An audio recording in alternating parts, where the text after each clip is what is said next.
Well, good morning, good afternoon, good evening, whatever time it is, wherever you are tuning in. Thank you for joining me for Brahma Viharas, Equanimity. And this is the second episode of the Equanimity chapter. Today is a guided meditation designed to help us cultivate a quality of equanimity. And I say a quality because it's sometimes referred to or thought of as a skill. But the equanimity quality itself isn't a skill. The meditation practice, which we practice to develop the quality of equanimity, that meditation practice is the skill. So just like the music isn't the actual fingering of the bass, let's say. Play the double bass, you're fingering the double bass. That's not the music. That's the skill that creates the music. And so as it is with equanimity, we develop the skill, this practice of equanimity,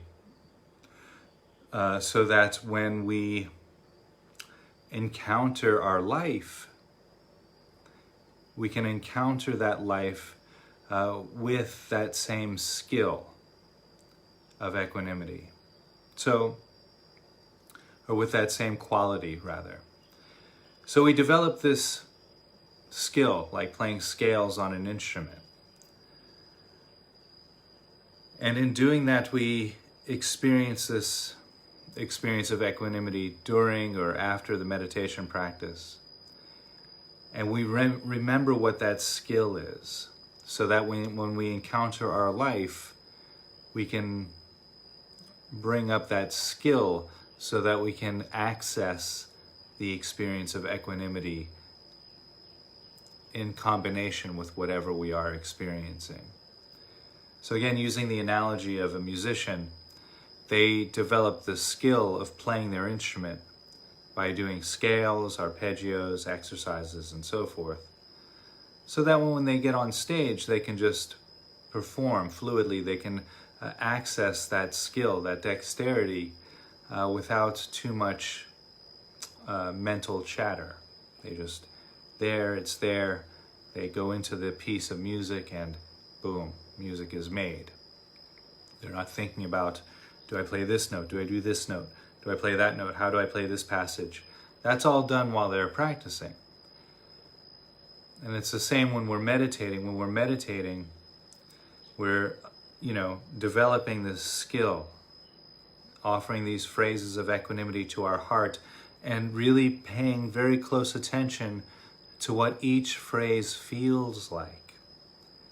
As we allow the phrase to enter into our heart as deeply as we can, we remember what that equanimity feels like.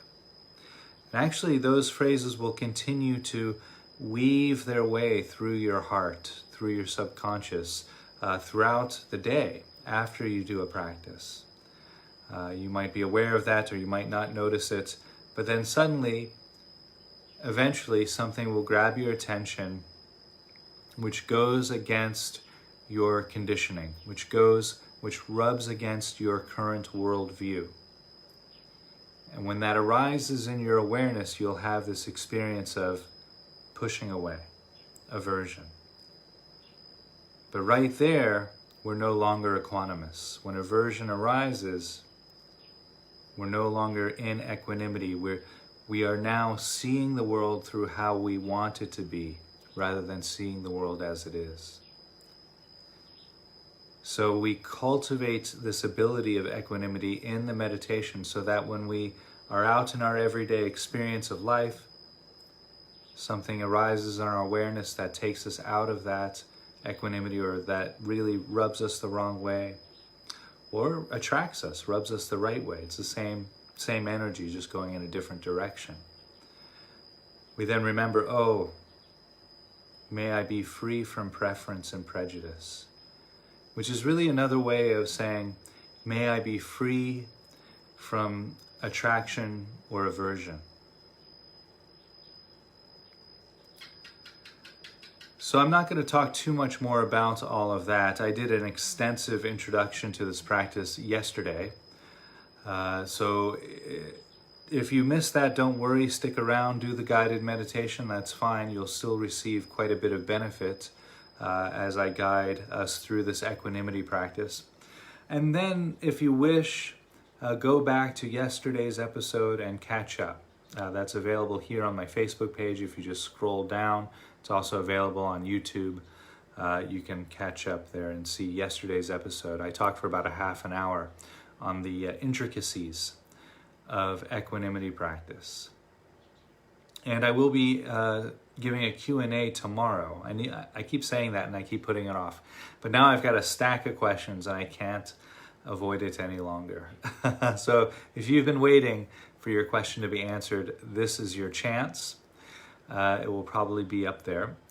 So, and if there are any questions about the practice we're about to do, go ahead and put them in the comments underneath the video or send them to me through Messenger. And I'm happy to answer any questions that might come in. Okay. So, just a little bit more about the practice. I know I said I talked enough, but just a little bit more is so when we go into the silence of meditation, we'll bring these phrases into our heart as if we were offering our heart the most precious, rare gift. After each phrase, we'll spend about a minute or so visualizing or imagining what our life would look or feel like if each phrase was completely 100% reflective of our life circumstances. You might feel an opening.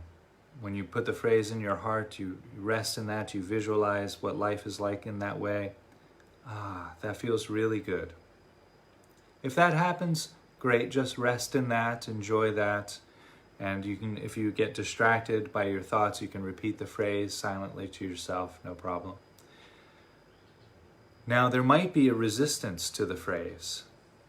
So you offer the phrase to your heart and your mind says, oh, that'll never happen, no way, this is, not possible in my life, for whatever reason. That's a resistance. That shows us where we're blocking down to equanimity, where we're not allowing equanimity to manifest in our life. Now, we don't try to change those resistances while we're meditating. We just observe them. And in that observation, eventually they begin to shift.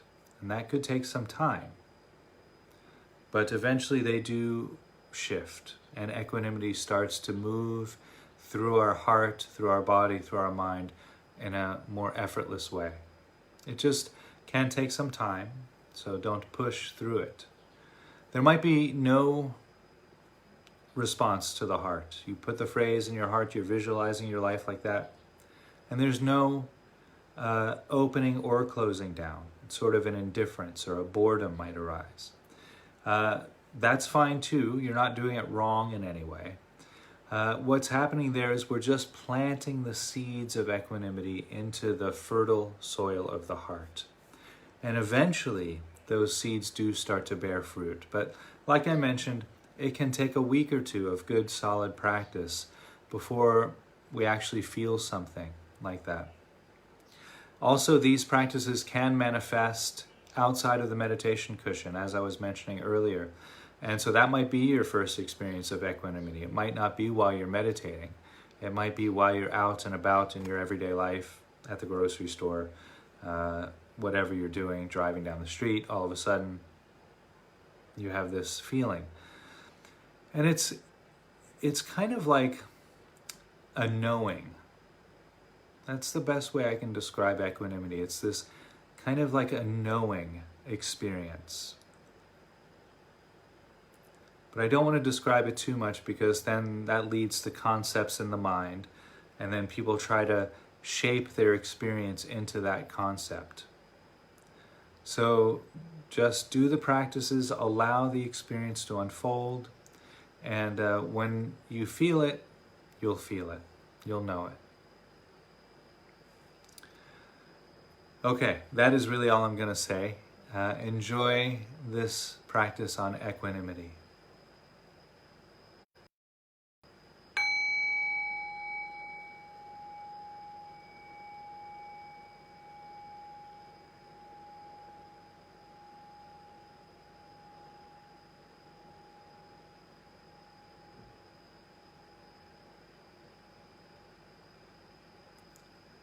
So allowing the body, mind, and heart to rest.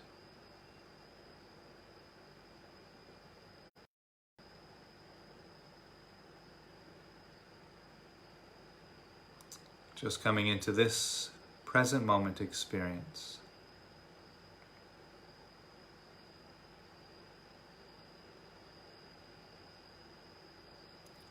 And I'll ring the sound of the meditation bell.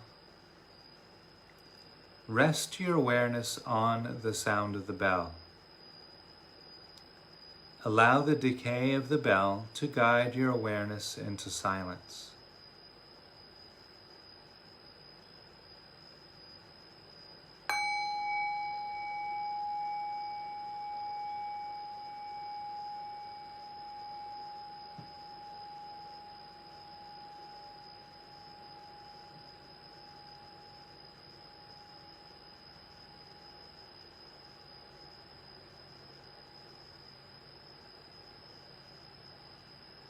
And while resting there in the silence of this present moment,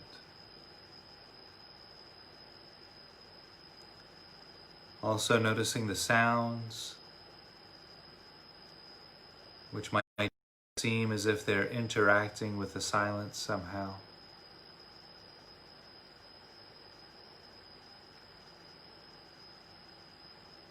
And the combination of sound and silence creates the entire soundtrack of the present moment.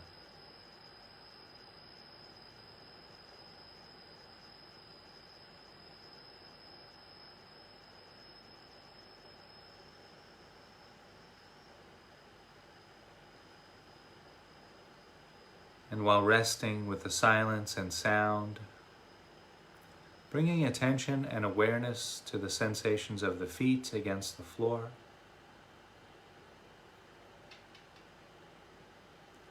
Noticing the clothing against the legs,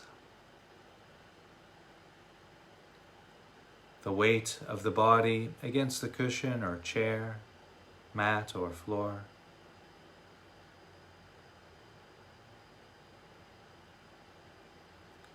Noticing the sensations of clothing against the back.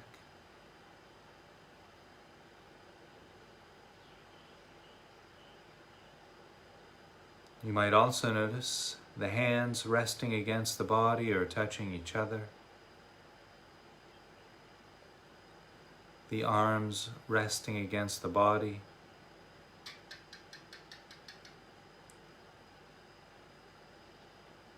Noticing the shoulders rising and falling with each breath.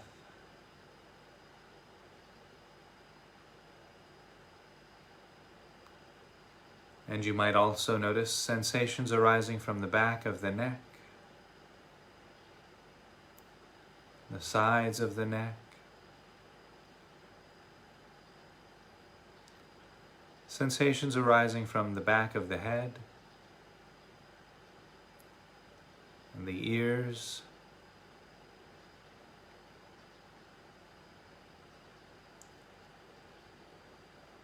noticing any sensations arising from the cheeks of the face, the lips and the nose, the eyes and the forehead. Noticing any sensations arising from the top of the head.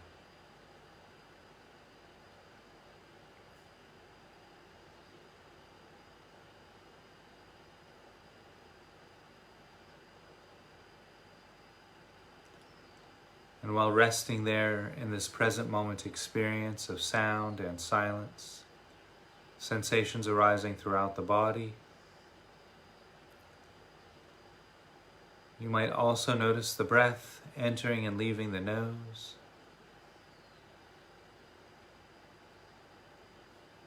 Noticing the breath as it touches the back of the throat.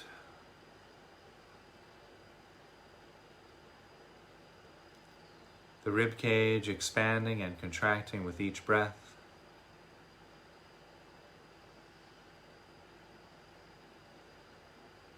Noticing the rising and falling of the abdomen as you inhale and exhale.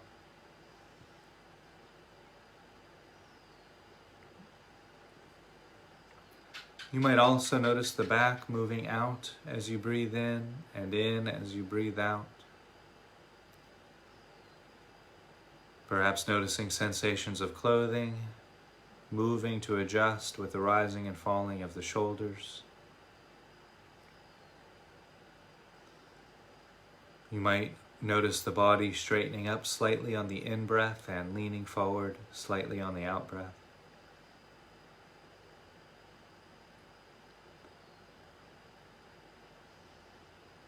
And so we'll rest right there just for a few moments, maintaining open, spacious awareness on the silence and sound, body and breath, and just rest.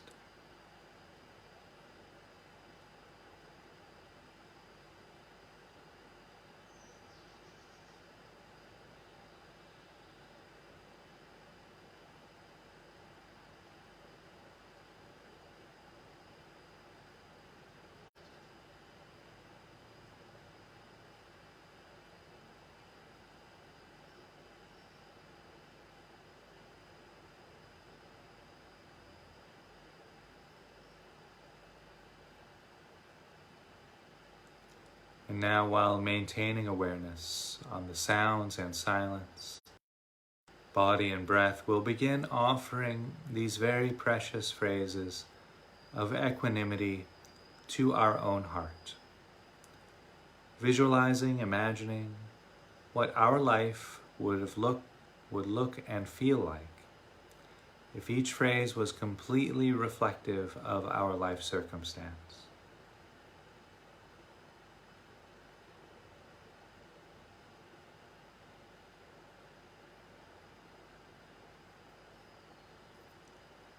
May I be free from preference and prejudice.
May I know things just as they are.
May I experience the world knowing me just as I am.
May I see into whatever arises.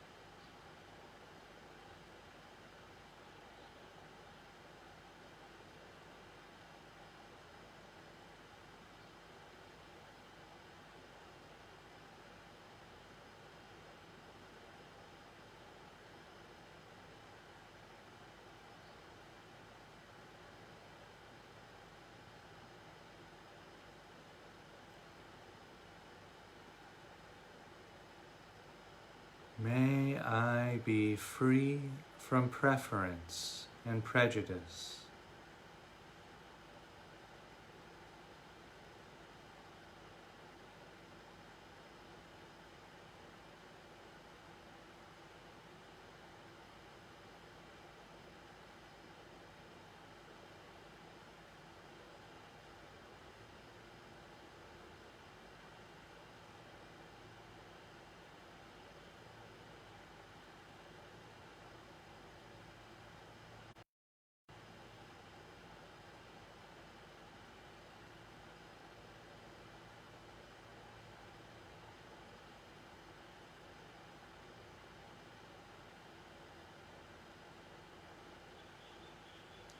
May I know things just as they are.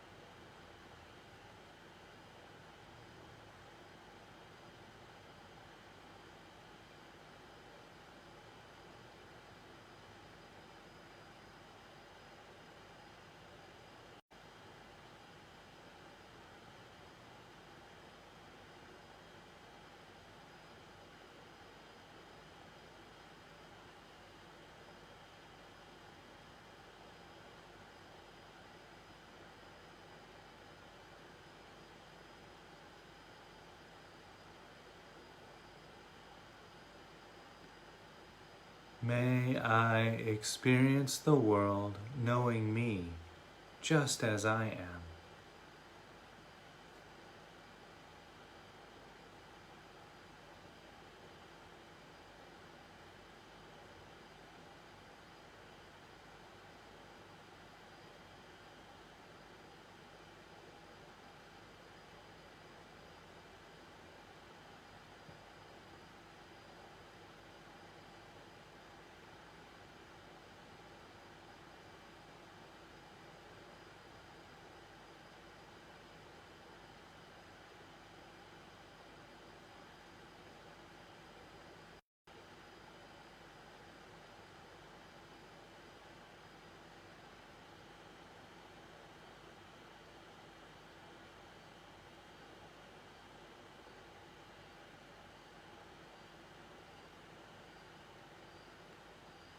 May I see into whatever arises.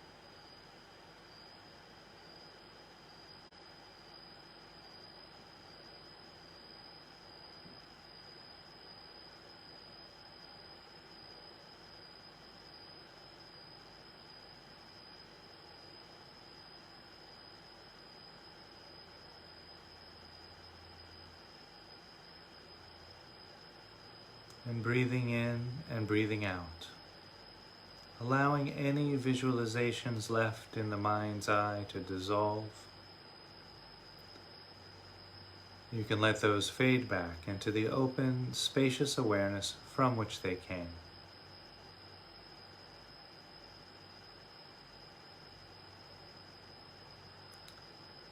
Bringing attention to the sounds of the present moment experience. Not focusing on any one sound in particular, but noticing the entire field of sound and silence as it arises right here and right now.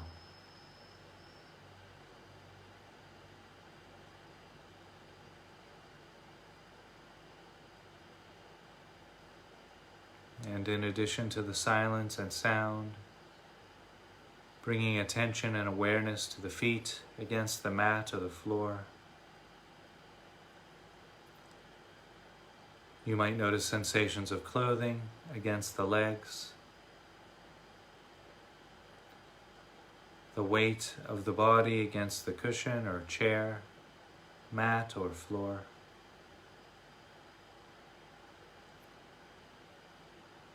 There might be sensations of clothing against the back,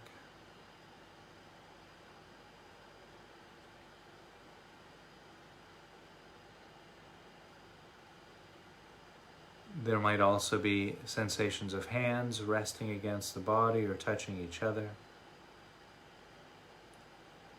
The arms resting against the body.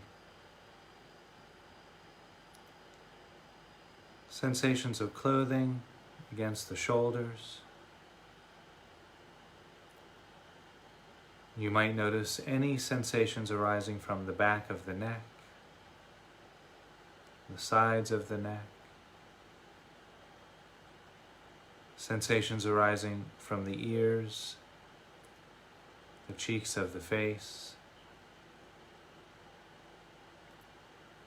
Noticing any sensations arising from the lips, the nose, the eyes and the forehead. Noticing any sensations arising from the top of the head.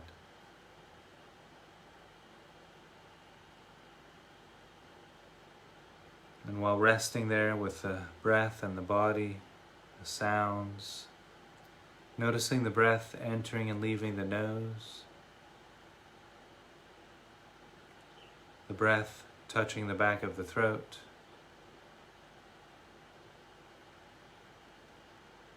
you might notice the rib cage expanding and contracting as you inhale and exhale, the rising and falling of the abdomen with each breath. Noticing the back moving out as you breathe in as you breathe out. The shoulders rising and falling with each breath.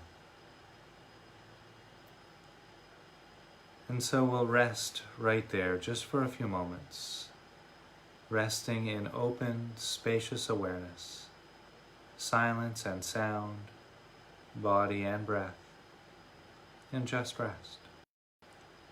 Breathing in and breathing out.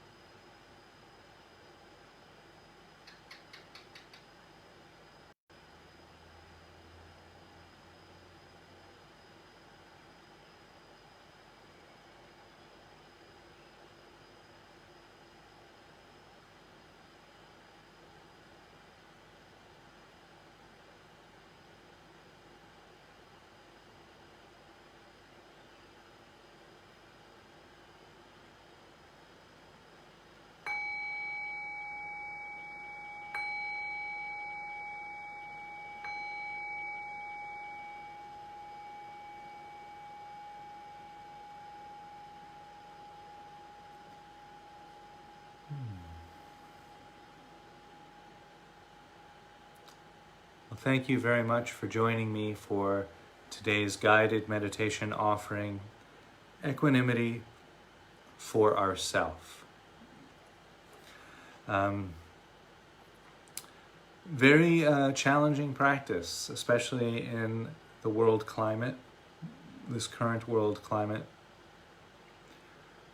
Race wars across America, COVID-19 across the world.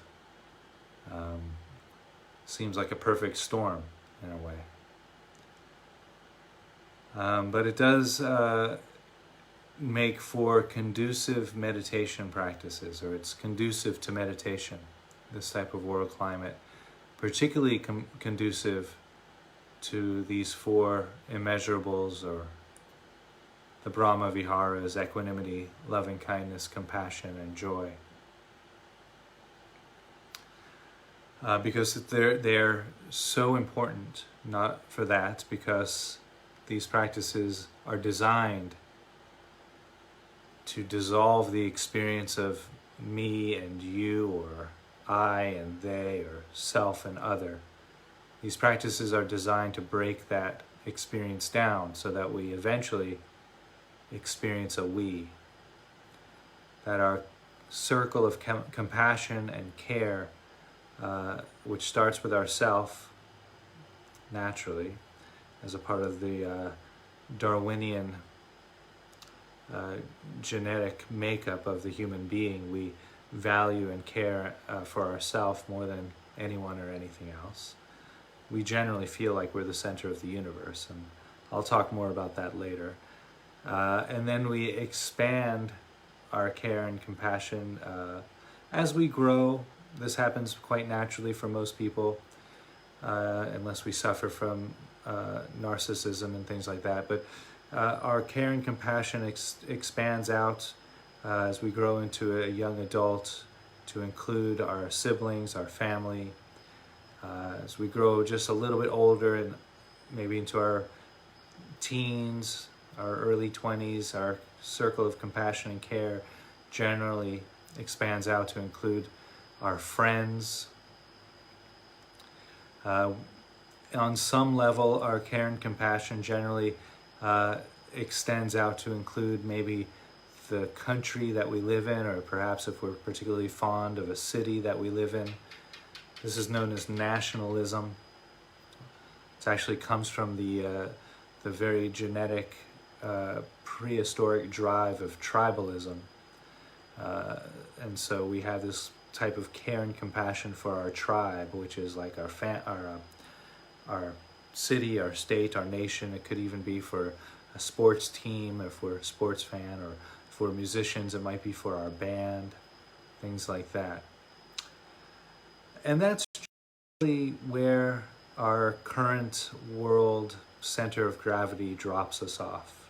At our current evolutionary state, the human being generally stays there as far as our care and compassion. That's about it. Now, these practices work to slowly, methodically stretch that care and compassion out. So really mirroring the way the human being grew and evolved. We start with ourself in these practices. We expand out to loved ones, then eventually to people we don't know. And so there we start to feel that stretch. We're stretching that circle. We start to send these precious gifts of equanimity to people we don't know. Might be a little uncomfortable, might be some experiences of indifference. That's a sign that our circle of care and compassion is getting a little bit stretched. That's good. That means the practice is working. We continue with the practice. We send it out to people we don't like, perceived enemies, people who give us challenges in our life. Now our circle of care and compassion is getting quite a bit wider, and eventually including the whole world. And when we can really become adept at sending these qualities of equanimity, joy, loving kindness, and compassion to the entire world, and really embody that, really feel it, then our sense of self and other begins to dissolve, begins to break down. quite a beautiful experience. It does take some practice, some time. It's an investment in time, but it's well worth it. There actually might not be a more important pursuit. I can't think of one. So I think that's all I want to say today. I will be back tomorrow with a question and answer session. So do feel free to send some questions over. Stay safe, stay clean, stay healthy, be well, and I'll see you all tomorrow.